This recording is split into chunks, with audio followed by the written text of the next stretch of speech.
ಬಂಡೀಪುರ ಹುಲಿ ಸಂರಕ್ಷಿತ ಪ್ರದೇಶ ಹಾಗೂ ನಾಗರಹೊಳೆ ಹುಲಿ ಸಂರಕ್ಷಿತ ಪ್ರದೇಶಗಳಲ್ಲಿ ಫೆಬ್ರವರಿ 9 ರಿಂದ 13ರವರೆಗೆ ಅಂತಾರಾಷ್ಟ್ರೀಯ ಬಿಗ್ ಕ್ಯಾಟ್ ಶೃಂಗಸಭೆ ಆಯೋಜಿಸಲಾಗಿದೆ.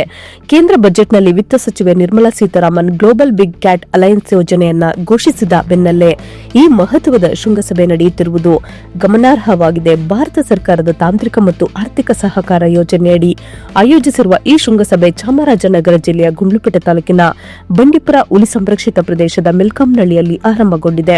ಅಂತಾರಾಷ್ಟ್ರೀಯ ಬಿಗ್ ಕ್ಯಾಟ್ಸ್ ಅಲೈನ್ಸ್ ಮಹಾನಿರ್ದೇಶಕ ಡಾ ಎಸ್ ಪಿ ಯಾದವ್ ಶೃಂಗಸಭೆಯನ್ನ ಉದ್ಘಾಟಿಸಿ ಮಾತನಾಡಿ, ದೊಡ್ಡ ಬೆಕ್ಕುಗಳ ಸಂತತಿ ವೃದ್ಧಿ ಹಾಗೂ ಸಂರಕ್ಷಣೆಯಲ್ಲಿ ಭಾರತ ನಾಯಕತ್ವ ವಹಿಸಿಕೊಂಡಿದೆ ಎಂದರು. ಹುಲಿ, ಸಿಂಹ, ಚಿರತೆ, ಹಿಮಚಿರತೆ, ಜಾಗ್ವರ್, ಪೋಮಾ ಹಾಗೂ ಚೀತಾ ಸೇರಿದಂತೆ 7 ದೊಡ್ಡ ಬೆಕ್ಕುಗಳ ಸಂರಕ್ಷಣೆಗೆ ಭಾರತ ಸೇರಿದಂತೆ 24 ದೇಶಗಳು ಒಪ್ಪಂದಕ್ಕೆ ಸಹಿ ಹಾಕಿವೆ ಎಂದರು. ಪ್ರಪಂಚದ 70% ಹುಲಿ ಹಾಗೂ 35% ಚಿರತೆಗಳು ಭಾರತದಲ್ಲಿರುವುದೇ ಈ ನಾಯಕತ್ವಕ್ಕೆ ಕಾರಣ ಎಂದರು. ಬಂಡೀಪುರ ಹುಲಿ ಸಂರಕ್ಷಿತ ಪ್ರದೇಶದ ನಿರ್ದೇಶಕ ಪ್ರಭಾಕರನ್ ಮಾತನಾಡಿ, ದೊಡ್ಡ ಬೆಕ್ಕುಗಳ ಸಂರಕ್ಷಣೆಗೆ ಸಂಬಂಧಿಸಿದ ಸವಾಲು, ಪರಿಹಾರ ಹಾಗೂ ಅನುಭವಗಳ ಕುರಿತು ಜ್ಞಾನ ವಿನಿಮಯ ಈ ಶೃಂಗಸಭೆಯಲ್ಲಿ ನಡೆಯಲಿದೆ ಎಂದು ತಿಳಿಸಿದರು. ಕಳೆದ 50 ವರ್ಷಗಳಲ್ಲಿ ಭಾರತ ಕೈಗೊಂಡ ಹುಲಿ ಸಂರಕ್ಷಣಾ ಕ್ರಮಗಳು ಹಾಗೂ ವಿವಿಧ ದೇಶಗಳ ಅನುಭವಗಳು ಚರ್ಚೆಗೆ ಬರಲಿವೆ ಎಂದರು. Russia, Sri Lanka, Nepal, Kenya, Malaysia, Peru, Namibia, Kazakhstan ಸೇರಿದಂತೆ 23 ದೇಶಗಳಿಂದ 39 ಪ್ರತಿನಿಧಿಗಳು ಈ ಶೃಂಗಸಭೆಯಲ್ಲಿ ಭಾಗವಹಿಸಲಿದ್ದಾರೆ.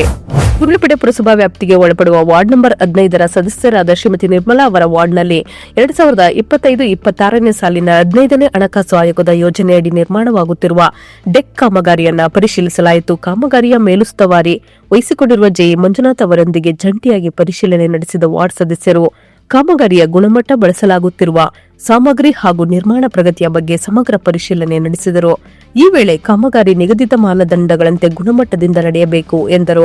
ಸಾರ್ವಜನಿಕರಿಗೆ ದೀರ್ಘಕಾಲ ಉಪಯುಕ್ತವಾಗುವ ರೀತಿಯಲ್ಲಿ ಕಾಮಗಾರಿ ಪೂರ್ಣಗೊಳ್ಳಬೇಕು ಎಂಬ ಉದ್ದೇಶದಿಂದ ಗುಣಮಟ್ಟಕ್ಕೆ ಹೆಚ್ಚಿನ ಆದ್ಯತೆ ನೀಡಲಾಗುತ್ತಿದೆ ಎಂದರು.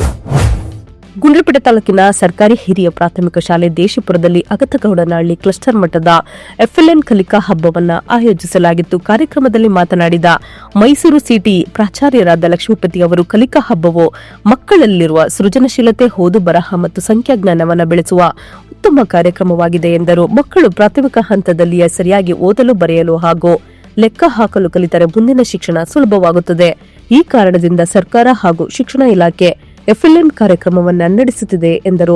ತಾಲೂಕು ಶಿಕ್ಷಣಾಧಿಕಾರಿ ಟಿಆ ಸ್ವಾಮಿ ಮಾತನಾಡಿ, ಕಲಿಕಾ ಹಬ್ಬವು ಮಕ್ಕಳಿಗೆ ಕಲಿಕೆಯ ಮೇಲೆ ಆಸಕ್ತಿ ಮೂಡಿಸುವ ಉತ್ಸವದಂತಿದ್ದು 7 ಚಟುವಟಿಕೆಗಳಲ್ಲಿ ಭಾಗವಹಿಸುವ ಮೂಲಕ ಮಕ್ಕಳು ತಮ್ಮ ಜ್ಞಾನ ಮತ್ತು ಕೌಶಲ್ಯಗಳನ್ನು ಪ್ರದರ್ಶಿಸಲಿದ್ದಾರೆ ಎಂದರು. ಈ ಸಂದರ್ಭದಲ್ಲಿ ದೇಶಿಪುರ ಶಾಲೆಯ ವಿವಿಧ ಚಟುವಟಿಕೆಗಳನ್ನು ಶ್ಲಾಘಿಸಿದರು. ಕಾರ್ಯಕ್ರಮದಲ್ಲಿ ಎಸ್ಟಿಎಂಸಿ ಅಧ್ಯಕ್ಷ ಪ್ರಸನ್ನ, ಕೃಷಿ ಪತ್ತಿನ ಸಹಕಾರ ಸಂಘದ ಅಧ್ಯಕ್ಷ ಕುಮಾರ್ ಸೇರಿದಂತೆ ಇಲಾಖಾ ಅಧಿಕಾರಿಗಳು, ಎಸ್ಟಿಎಂಸಿ ಸದಸ್ಯರು, ಶಿಕ್ಷಕರು, ಪೋಷಕರು ಹಾಗೂ ವಿದ್ಯಾರ್ಥಿಗಳು ಹಾಜರಿದ್ದರು. ಗುಂಡ್ಲುಪೇಟೆ ಪಟ್ಟಣದ ಹಳೆಯ ಪ್ರವಾಸಿ ಮಂದಿರದಲ್ಲಿ ನಡೆದ ಜಯ ಕರ್ನಾಟಕ ರಕ್ಷಣಾ ಸೇನೆ ಸಂಘಟನೆಯ ಸಭೆಯಲ್ಲಿ ಹರವೆ ಹೋಬಳಿ ಮಟ್ಟದ ಅಧ್ಯಕ್ಷರಾಗಿ ಶ್ರೀಮತಿ ರೇಖಾ ವೆಂಕಟೇಶ್ ಅವರನ್ನು ಜಿಲ್ಲಾಧ್ಯಕ್ಷ ಎಸ್ ಈಶ್ವರ್ ಹಾಗೂ ಗೌರವಾಧ್ಯಕ್ಷೆ ಎಸ್ ಪುಟ್ಟಮ್ಮ ಮಂಜುನಾಥ್ ಆಯ್ಕೆ ಮಾಡಿದರು. ಸಭೆಯಲ್ಲಿ ಮಾತನಾಡಿದ ಜಿಲ್ಲಾಧ್ಯಕ್ಷೆ ಎಸ್ ಈಶ್ವರ್ ಅವರು, ನಮ್ಮ ಸಂಘಟನೆ ಜಾತ್ಯತೀತವಾಗಿದ್ದು ನಾಡು, ನುಡಿ, ಜಲ, ಭಾಷೆ ಮತ್ತು ಸಂಸ್ಕೃತಿಗೆ ಗೌರವ ನೀಡುತ್ತದೆ. ಅನ್ಯಾಯಗಳ ವಿರುದ್ಧ ಧ್ವನಿ ಎತ್ತುವುದು ಸಂಘಟನೆಯ ಉದ್ದೇಶವಾಗಿದೆ. ಸರ್ಕಾರಿ ಕಚೇರಿಗಳಲ್ಲಿ ರೈತರಿಗೆ ತೊಂದರೆಯಾದರೆ ಅವರಿಗೆ ನೆರವನ್ನ ನೀಡಲಾಗುವುದು ಎಂದರು. ಸಂಘಟನೆಗಳು ಹಲವಾರು ಇರಬಹುದು, ಆದರೆ ಉದ್ದೇಶ ಒಂದೇ ಎಂದರು. ಗೌರವಾಧ್ಯಕ್ಷ ಪುಟ್ಟಮ್ಮ ಮಂಜುನಾಥ್ ಮಾತನಾಡಿ, ಕಳೆದ 30 ವರ್ಷಗಳ ಅನುಭವದೊಂದಿಗೆ ಸಮಾಜದಲ್ಲಿ ನಡೆಯುತ್ತಿರುವ ಅಸಮಂಜಸತೆಗಳನ್ನು ಸಂಘಟನೆ ಎತ್ತಿ ತೋರಿಸುತ್ತದೆ. ಸಮಾಜವನ್ನು ಸರಿದಾರಿಗೆ ಕೊಂಡೊಯ್ಯುವುದೇ ನಮ್ಮ ಗುರಿ ಎಂದರು. ಈ ಸಂದರ್ಭದಲ್ಲಿ ಸಂಘಟನೆಯ ಪದಾಧಿಕಾರಿಗಳು, ಜಿಲ್ಲಾ ಮಾಧ್ಯಮ ಸಲಹೆಗಾರ ಕೆಎಲ್ ಸದಾನಂದ್, ರೈತ ಮುಖಂಡ ಪ್ರಭುಸ್ವಾಮಿ ಮತ್ತು ಇತರರು ಉಪಸ್ಥಿತರಿದ್ದರು. ಗುಂಡ್ಲುಪೇಟೆ ತಾಲೂಕು ಕುರುಬರಹುಂಡಿ ಸಮೀಪ ಭಾನುವಾರ ಸಂಜೆ ನಡೆದ ರಸ್ತೆ ಅಪಘಾತದಲ್ಲಿ 3 ಗಾಯಗೊಂಡಿದ್ದಾರೆ.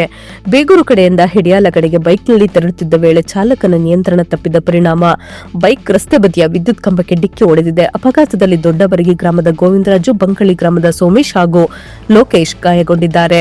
ಗಾಯಾಳುಗಳನ್ನು ತಕ್ಷಣ ಸಮೀಪದ ಆಸ್ಪತ್ರೆಗೆ ದಾಖಲಿಸಲಾಗಿದ್ದು ಚಿಕಿತ್ಸೆ ಮುಂದುವರಿಸಲಾಗಿದೆ. ಘಟನೆಯ ಕುರಿತು ಸ್ಥಳೀಯ ಪೊಲೀಸ್ ಠಾಣೆಯಲ್ಲಿ ಪ್ರಕರಣ ದಾಖಲಾಗಿದೆ. ಚಾಮರಾಜನಗರ ಜಿಲ್ಲೆಯ ಮಲೆ ಮಹದೇಶ್ವರ ಬೆಟ್ಟಕ್ಕೆ ಪಾದಯಾತ್ರೆ ಕೈಗೊಂಡಿದ್ದ ಭಕ್ತರ ಮೇಲೆ ಚಿರತೆ ದಾಳಿ ನಡೆಸಿದ ಘಟನೆ ಭಕ್ತರಲ್ಲಿ ಆತಂಕ ಮೂಡಿಸಿದೆ. ಬೆಂಗಳೂರು ದಕ್ಷಿಣ ಚನ್ನಪಟ್ಟಣ ಮೂಲದ ಶ್ರೇಯಸ್ ಎಂಬ ಬಾಲಕ ತನ್ನ ಕುಟುಂಬದೊಂದಿಗೆ ಪಾದಯಾತ್ರೆಗಾಗಿ ಬಂದಿದ್ದ ವೇಳೆ ಈ ಘಟನೆ ಸಂಭವಿಸಿದೆ. ಪಾದಯಾತ್ರಿಗಳು ಗುಂಪು ಗುಂಪಾಗಿ ಸಾಗುತ್ತಿದ್ದ ವೇಳೆ ಚಿರತೆ ಬಾಲಕನ ಮೇಲೆ ಎರಗಿದೆ. ದಾಳಿಯ ವೇಳೆ ಬಾಲಕ ಜೋರಾಗಿ ಕಿರಿಚಿಕೊಂಡಿದ್ದರಿಂದ ಬೆದರಿದ ಚಿರತೆ ಸ್ಥಳದಿಂದ ಕಾಲ್ಕಿತ್ತಿದೆ. ಈ ಘಟನೆಯಿಂದ ಪಾದಯಾತ್ರಿಗಳಲ್ಲಿ ಮತ್ತೆ ಚಿರತೆ ಭೀತಿ ಉಂಟಾಗಿದೆ. ಘಟನೆಯ ಬಳಿಕ ಅರಣ್ಯ ಇಲಾಖೆ ಎಚ್ಚರಿಕೆ ಕ್ರಮಗಳನ್ನು ಕೈಗೊಂಡಿದ್ದು ವನ್ಯಜೀವಿಗಳಿಗೆ ತೊಂದರೆಯಾಗದಂತೆ 4 ಸದಸ್ಯರನ್ನೊಳಗೊಂಡ ವಿಶೇಷ ತಂಡವನ್ನು ನಿಯೋಜಿಸಲಾಗಿದೆ. ಜೊತೆಗೆ ಪೊಲೀಸ್, ಅರಣ್ಯ ಹಾಗೂ ಸಂಬಂಧಿತ ಪ್ರಾಧಿಕಾರದ ಸಿಬ್ಬಂದಿಯನ್ನು ಭದ್ರತೆಗೆ ನೇಮಿಸಲಾಗಿದೆ. ದಾಳಿಯಿಂದ ಗಾಯಗೊಂಡ ಬಾಲಕನಿಗೆ ಮಲೆಮಹದೇಶ್ವರ ಪ್ರಾಥಮಿಕ ಆರೋಗ್ಯ ಕೇಂದ್ರದಲ್ಲಿ ಚಿಕಿತ್ಸೆಯನ್ನ ನೀಡಲಾಗಿದೆ. ಗುಂಡ್ಲುಪೇಟೆ ಪಟ್ಟಣದ ಉನ್ನತೀಕರಿಸಿದ ಹಿರಿಯ ಪ್ರಾಥಮಿಕ ಶಾಲೆಯಲ್ಲಿ ಮಂಗಳವಾರ ರಾಷ್ಟ್ರೀಯ ಜಂತುಹುಳ ನಿವಾರಣಾ ದಿನಾಚರಣೆ ಕಾರ್ಯಕ್ರಮವನ್ನು ಆಯೋಜಿಸಲಾಗಿತ್ತು. ಕಾರ್ಯಕ್ರಮದ ಅಂಗವಾಗಿ ಮಕ್ಕಳಿಗೆ ಜಂತುಹುಳ ನಿವಾರಕ ಮಾತ್ರೆ ವಿತರಿಸುವ ಮೂಲಕ ರಾಷ್ಟ್ರೀಯ ಜಂತುಹುಳ ನಿವಾರಣಾ ದಿನಾಚರಣೆಯನ್ನ ಉದ್ಘಾಟಿಸಲಾಯಿತು. ಕಾರ್ಯಕ್ರಮದಲ್ಲಿ ಮಾತನಾಡಿದ ತಾಲೂಕು ಆರೋಗ್ಯಾಧಿಕಾರಿ ಡಾ ಅಲಿಂಪಾಷಾ ಅವರು 1 ವರ್ಷದಿಂದ 19 ವರ್ಷದೊಳಗಿನ ಮಕ್ಕಳಿಗೆ 6 ತಿಂಗಳಿಗೊಮ್ಮೆ ಕಡ್ಡಾಯವಾಗಿ ಜಂತುಹುಳ ನಿವಾರಕ ಮಾತ್ರೆ ಕೊಡುವುದು ಅಗತ್ಯವೆಂದು ತಿಳಿಸಿದರು. ಮನುಷ್ಯನ ಕರುಳಿನಲ್ಲಿ ಜಂತುಹುಳುಗಳು ಬೆಳೆಯುವುದರಿಂದ ರಕ್ತಹೀನತೆ ಮತ್ತು ಅಪೌಷ್ಟಿಕತೆ ಉಂಟಾಗಿ ಮಕ್ಕಳ ದೈಹಿಕ ಹಾಗೂ ಮಾನಸಿಕ ಬೆಳವಣಿಗೆಗೆ ಅಡ್ಡಿಯಾಗುತ್ತದೆ ಎಂದರು. ಕಾರ್ಯಕ್ರಮದಲ್ಲಿ ತಾಲೂಕು ಆರೋಗ್ಯಾಧಿಕಾರಿ ಡಾ ಅಲಿಂಪಾಷಾ, ಕ್ಷೇತ್ರ ಶಿಕ್ಷಣಾಧಿಕಾರಿ ಟಿಆರ್ ಸ್ವಾಮಿ, ಮಧ್ಯಾಹ್ನ ಬಿಸಿಯೂಟದ ಸಹಾಯಕ ನಿರ್ದೇಶಕ ಸತೀಶ್, ಮುಖ್ಯ ಶಿಕ್ಷಕ ಸಿದ್ಧಾರ್ಥ್ ಸೇರಿದಂತೆ ಶಿಕ್ಷಕರು, ಹಿರಿಯ ಆರೋಗ್ಯ ನಿರೀಕ್ಷಣಾಧಿಕಾರಿಗಳು ರಾಘವೇಂದ್ರ ಹಾಗೂ ಇತರ ಅಧಿಕಾರಿಗಳು ಭಾಗವಹಿಸಿದ್ದರು. ಸೊ ಫ್ರೆಂಡ್ಸ್, ಇದಾಗಿತ್ತು ಇವತ್ತಿನ ನ್ಯೂಸ್. ನಿಮಗೆ ಈ ಹೊಸ ಪ್ರಯತ್ನ ಇಷ್ಟವಾದಲ್ಲಿ ಕೂಡಲೇ ನಮ್ಮ ಚಾನೆಲ್ ಅನ್ನು ಲೈಕ್ ಮಾಡಿ, ಶೇರ್ ಮಾಡಿ, ಸಬ್ಸ್ಕ್ರೈಬ್ ಮಾಡಿ.